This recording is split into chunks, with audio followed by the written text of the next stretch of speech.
Okay, ladies and gentlemen, I think we can get started now.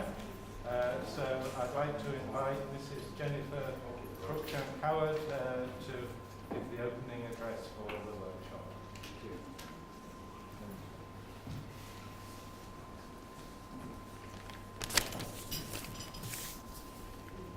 Good morning to everyone. Deputy Director, Dr. Susan Singh-Renton, CRFM, and Mr. Ian Golden, Mega Pesca, and his team. Welcome to St. Vincent and the Grenadines, and welcome to the training course Fishery Sector Operations Manual and their application, sponsored by the Fisheries component of the program on sanitary and phytosanitary measures approved under the 10th European Union Development Fund program. This program is being implemented by the Inter-American Institute for Cooperation on Agriculture, ICA, in partnership with CARICOM Community Secretariat and the Caribbean Regional Fisheries Mechanism, and is executed by the consultancy firm Mega Pesca Elda. The unavailability of a proper HACCP system and a recurring issue surfacing each year during the audits has hindered progress in the fishing industry, meeting the sanitary and phytosanitary capabilities and have a greater appreciation of their own check system standards. St. Vincent and the Grenadines participating in the ICA GMA SEF sponsored HACCP Train the Trainer program, where participants learn to conduct special individualized sessions in document preparation. Document preparations entail not only writing their hazard analysis and hazard plans, but also the standard operating procedures and sanitary operating procedures used. This facilitates a closer working relationship with the companies to ensure the HACCP team is being informed. St. Vincent and the Grenadines was identified as a partner country within one of these programs, that is, the Better Training for Safer Food program of the European Commission's Health and Custom Directorate General, the DJ Sanko. That program helps St. Vincent because the objective is to support and strengthen sanitary and phytosanitary systems and improve production, processing, and trade of fish and fisheries products. In view of the fact that the fishing fleet of SVG is mainly artisanal, on-board handling was identified as a focus for one of these programs, as to facilitate sustained training and technical assistance for this mission. Additionally, workshops were organized to address a number of deficiencies identified through the consultation process conducted. I would like to take this opportunity to encourage all of you, the participants of this training course, to share your experience and to be active participants in this training session. We want to welcome you to St. Vincent and the Grenadines, and I hope you have an enjoyable and memorable stay. And all the best, and have a fruitful and productive training course. Thank you.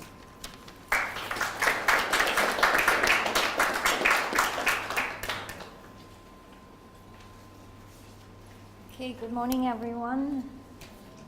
Jennifer, thank you very much for coming again today. Ian Golding from Mega Pesca and his team. It's my pleasure to welcome you to this second course being delivered in St. Vincent and the Grenadines. And as Jennifer said in her speech, this is being funded under the SPS project. And many of you would probably already be aware of the SPS project because it's been around since 2013, and there have been a number of activities. So I want to spend more time today focusing on the fisheries activities that we've managed to complete under the project in 2015 and also this year. Because actually the course this week is the final capacity building activity under the SPS project for the fisheries component. I'd just like to know how many of you here work in fisheries directly? Okay, and how many of you don't work in fisheries? Can we see your hands? You are not directly in the fisheries division or department. Just 2 persons, 3 persons, was that 3? Okay. That's interesting. That might be a good thing and that might be a bad thing. Because one thing about the SPS project is that it has been able to develop the network in the food safety system, because many agencies are involved working in food safety, and fisheries is just one section of it. I was speaking with someone last week from the course last week, and after the course she was remarking to me that she had to go and make a special effort to meet with the fisheries director in her country, because she wanted to find out more about what was going on in fisheries, because she recognized that they were missing that part of the dinner plate, and I was happy about that.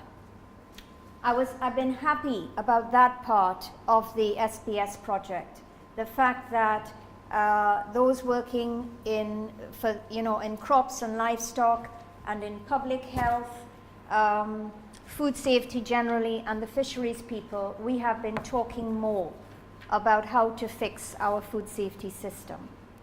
And in 2015, for the fisheries component, as you know, we are supposed to address legislation in the project.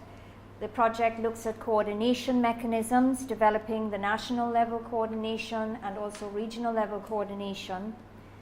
And we also do capacity building. And this activity is under the capacity building component.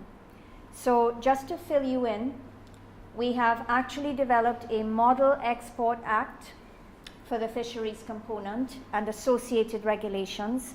A number of protocols have also been developed, and HACCP guidelines. Okay? Those model bills are already available for use by the member states to align their national instruments. And this decision, this recommendation, was taken at COTED this year.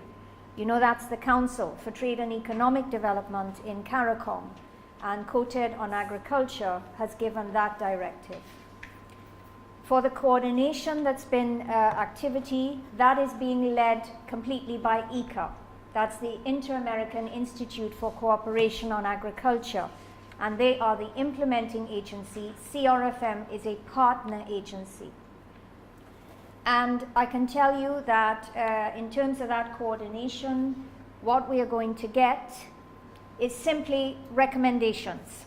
Recommendations that we develop our networks, that we develop the necessary memoranda of understanding for working with the partners. So we have to identify the partners, work with them. We have to basically decide what needs to be done, which agencies are doing what, and which agencies should lead for each particular task. And in that regard, in moving forward, I would like you to consider the work of the TNINTs. I don't know how many of you are familiar with that acronym. These are the national networking teams that were developed by ICA for the project. How many of you here participate in the activities of the TNINTs right now? No one. which is not a good thing.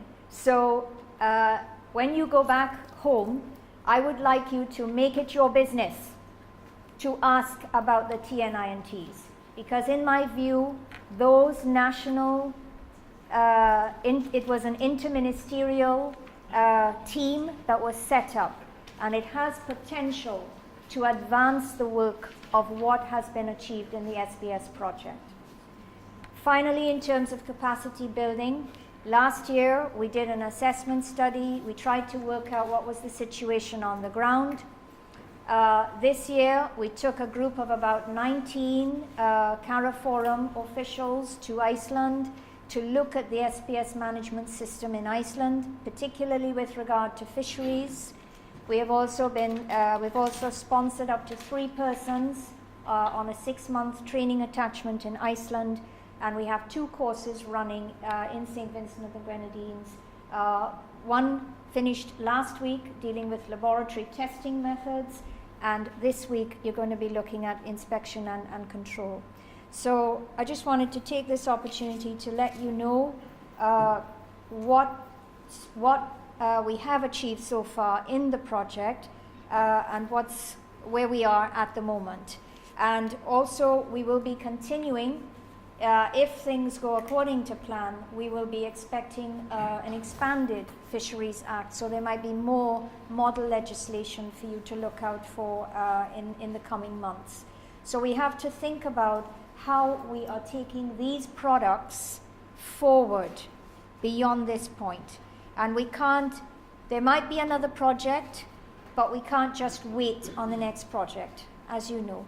We have to see what we can do with our own resources to maintain the momentum. And with those few words, I wish you an enjoyable week this week, and I know you're going to have a lot of fun, because the manuals and the workshop is well designed, and I hope to join you for maybe 1 or 2 sessions this week. Okay? Thank you very much.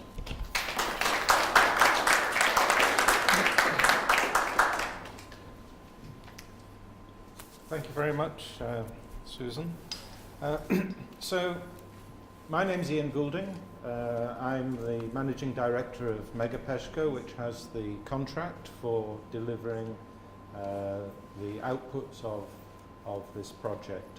And I just wanted to start off by telling you a little bit more about the project which we have been asked to undertake by ECA and by the Caribbean Regional Fisheries Mechanism, so that you can see the context of the training course which we are about to deliver. The object of the contract we have is in line with the overall 10th EDF SPS project. It's to improve the capacity of public and private sector stakeholders in areas such as application of good agricultural, manufacturing and laboratory practices, HACCP, risk analysis, pest control and food safety. So it's a broader objective, and within that, within the fisheries component, our work here is to seek to build the capacity of competent authorities, particularly those engaged in applying sanitary controls to the fishery sector, with a view to allowing CARI-Forum countries to benefit to the maximum from the Economic Partnership Agreement which is signed with the European Union. So whilst the focus of this course is to try and build the capacities for sanitary controls in international trade, we of course can't just focus on that. When you're building a food safety system, it is a broad approach to food safety, which applies not just to exports, but also to imports and to domestically produced products. So we've taken a rather broad approach here, using as far as we can the European requirements as a guideline. This is because, of course, if you're exporting to Europe, you have to comply with them anyhow. but also they're a very good modern example of a control system which we can learn from and apply domestically. So under this contract, we've been asked to do a number of tasks. The most direct one is to develop 8 operational manuals concerning food safety in the fishery sector. These cover issues of field activities, laboratory, markets, trade, both import and export. And the idea of these is to provide the technical basis for business operators, for inspectors, for managers of competent authorities, as well as for laboratory analysts and laboratory managers to be able to have in one place a resource, a technical resource, which can serve their information needs for them to perform their tasks effectively. Now, these manuals, these 8 manuals, of course you can't put everything into a manual, but they are, I think what we've tried to do is design them in such a way so that they can be an entry into the subjects which you need to be aware of. So these 8 manuals, there's one on assuring food safety conditions in capture fisheries. We've tried to take different sections of the supply chain and follow the product through that. So we have one concerning food safety conditions in capture fisheries. We have one concerning official controls of competent authorities, in other words, how to design and apply systems to make sure that the products are in fact safe. We have a manual concerning the food safety conditions of aquaculture products. We have a guide to food safety hazards, because if you don't understand the hazards, of course, you can't begin to apply any of the controls effectively. We have one addressing food safety conditions in fish landing and processing, so the post-harvest handling side of things. We have one specifically dealing with traceability, because traceability is a key aspect of modern control systems. And those first 6 are the ones which will be the primary focus of the course this week. The last 2 are one on laboratory testing of fishery products, where we have taken the main technical laboratory methodologies and described them, described the equipment requirements, described the techniques, the reagents and the methodologies and so on. And the last one is on laboratory quality control, where we have spoken about the requirements to manage the quality of laboratory testing processes to ensure that results are reliable and valid. In other words, moving towards certification for ISO 17025. So those last 2 manuals were the subject of the training course last week, where we had many of your colleagues from testing laboratories who joined us to follow a program on that subject.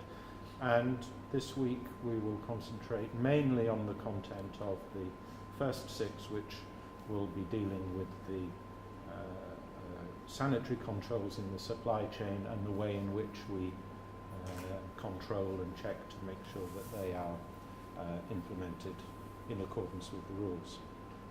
So a good part of our activities have been preparing those manuals. They're completely up to date in terms of their references to codex, in terms of references to EU legislation, in terms of references to ISO documents. So we are aware that there have been other manuals in the past. I guess some of you were engaged in the EU-funded Strengthening Fishery Product Health Conditions project, which ran from 2005 to 2012. We know that project very well. We worked on it extensively, and of course there were many documents developed under that project. We have, to an extent, used those as a foundation, but we've also raised them to another level and updated them. And, importantly, in line with the terms of reference of the project, we have adapted them for the particular application of the Caribbean situation. So there are some aspects of these which reflect, for example, the extensive reliance on small-scale fisheries rather than large-scale industrial fisheries. We have adapted them to reflect the profile of the hazards, the particular food safety hazards which arise in this region. So, for example, we focus quite a lot on things like histamine in the tuna fisheries and ciguatera, which of course is another major public health concern in the region. So those manuals have been prepared, and we shall be distributing the six concerning the sanitary and control system to you for use during the course of this week. The manuals are being translated. We're aware that English is not the only language in the region, so there will be a Dutch version, there will be a French version, and there will be a Spanish version.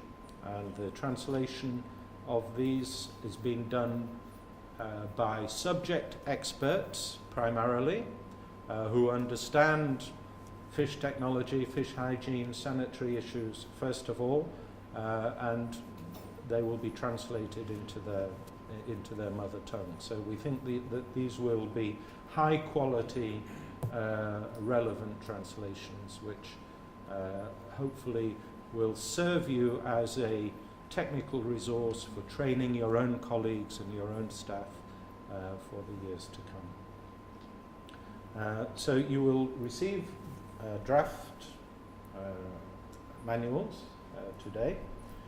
Bear in mind that these were printed a few weeks ago, and of course we have been improving them since then, so these are not the final versions. The final versions will be printed and distributed via CRFM, and also will be available online for download. So that will be a major output of the project. And then we have the training course, which is this week's activity and last week's, where we will be delivering to you what we think is the really core content of the manuals. But in addition to that, this won't just be a kind of teaching situation. We hope to have a very good interaction with you and lots of discussions about how to apply this information in the context of your own organizations. So we have the training courses, and all of the course materials, all of the PowerPoint presentations which we will be using this week will again be online. So you will be able to download those and use them in your own organizations for training. And as you will see, that the whole week is being videotaped as well, and we will provide edited lectures for you to use for this purpose in future. In addition, we were asked to specify and identify some equipment which could be supplied to participants. And for the laboratory side, we were working with colleagues last week, and we've provided some rapid testing methods for histamine analysis and also microbiological test kits. And this week we will be providing you with some simple equipment. It's thermometers and water quality test kits, which we think are at least core examples of the kind of equipment that inspectors need to be using. And we'll be doing some practical work during the course of the week with this equipment. Other activities that we've been involved with, we're very concerned to understand the impact of these kind of events, these training events. We're very interested to know what are the key performance indicators. So all of you have very kindly already completed technical questionnaires about your competent authorities and resources available. And we also have some other questions to ask you in your folders about the baseline, to try and establish a baseline for assessing the degree of capacity of competent authorities in this area. So we're looking at the impact and trying to understand the monitoring variables so that as we move forward, developing in future other projects and activities to strengthen capacities in this area, we can perhaps have some valid monitoring of the impacts. We'll also be producing some press releases and visibility products for CRFM and ECA to be using in future. So overall, this project is laying a foundation, I think. This activity is laying a foundation here to try to set the scene for further development and strengthening of official control functions for fishery products in future. It is worth mentioning that although the 10th EDF SPS project is coming to a close, it will finish officially by March next year, and this is the last of the capacity building activities under this project. There are, however, funds allocated under the 11th EDF for SPS activities, and this means that there could be a potential for further activities in this area in future. However, as Susan mentioned, it's important to get your own house in order, really, to be able to receive external assistance in an effective and efficient way. And certainly, I think during the course of this training workshop, we would certainly on our side very much look forward to having an exchange of ideas with you on perhaps ways to develop your competent authority functions in the future. And certainly on Friday afternoon we have set aside a period to look at ways in which we can find synergies by acting on a regional basis for these activities. So in that respect, we hope that this course will perhaps stimulate a debate and to set the scene for the future, and hopefully ensure that as we move forward, things move forward in the correct way. So that's the introduction. That's the concept of what we're trying to do. I don't know if anybody has any questions at this point about the structure of the course or the objectives. We're happy to answer them.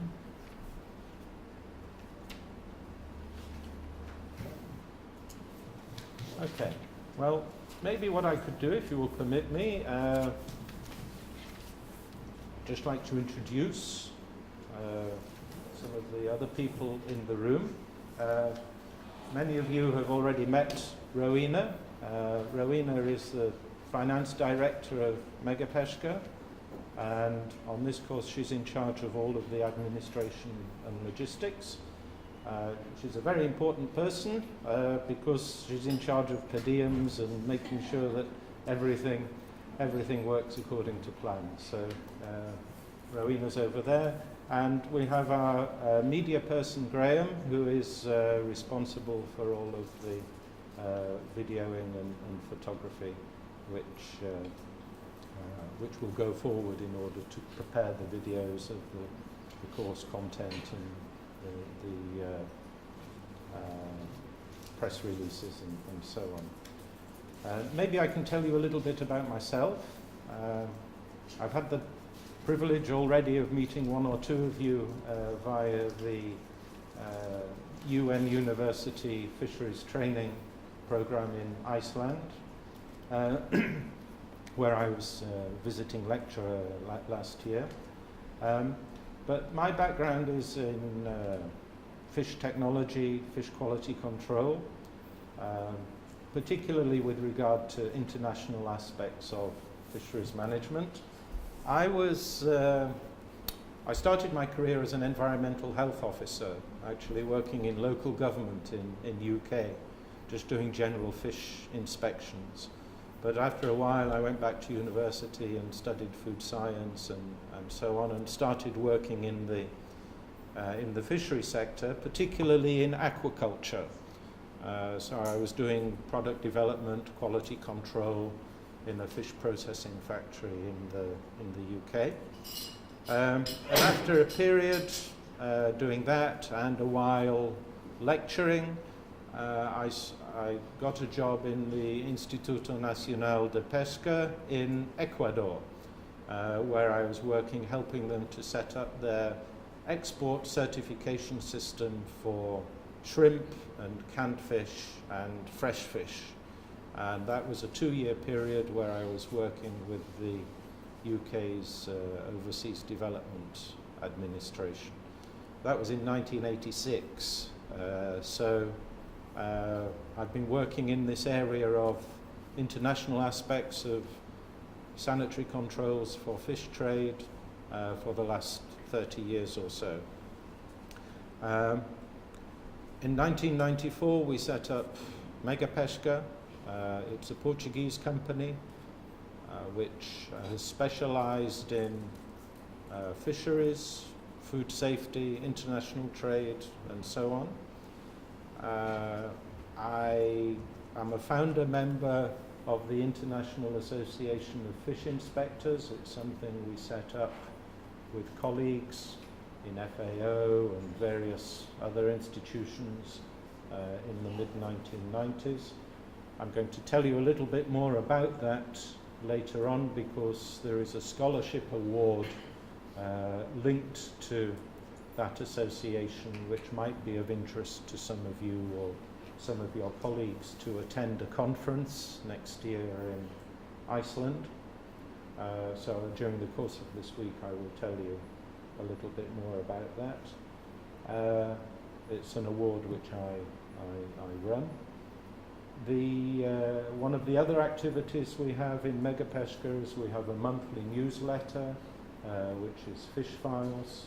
Some of you I think already receive that, so I'm the editor of that monthly newsletter, which covers aspects of EU fisheries, trade, fisheries management, MCS, regional fisheries organisations, as well as sanitary and quality aspects, and it kind of reflects the activities which we in Mega Pesca address in some of the projects which we undertake. One project which might be of interest, which I think we can talk about on Friday afternoon, is we were recently engaged in the Pacific region to advise on the development of regional activities in relation to sanitary controls. So the question was, what can we do on a regional level to support competent authorities to, for example, meet EU or international food safety conditions? And it was a very interesting project because we looked at the costs and benefits of different ways of addressing those kind of regional support activities. So this is something from our project experience that I think might be of interest to you all in this workshop. So that's me. I think we have one or two announcements which I'd like to make about the way in which we run the workshop from a logistical and administrative point of view. We have lunches will be usually they're about 1 o'clock.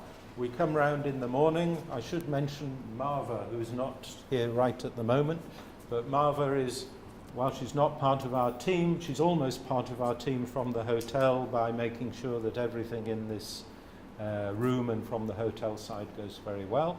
So Marva will be coming around every day with a lunch menu, and you can select your lunch. If you have any special dietary requirements, please do make sure that we know about them.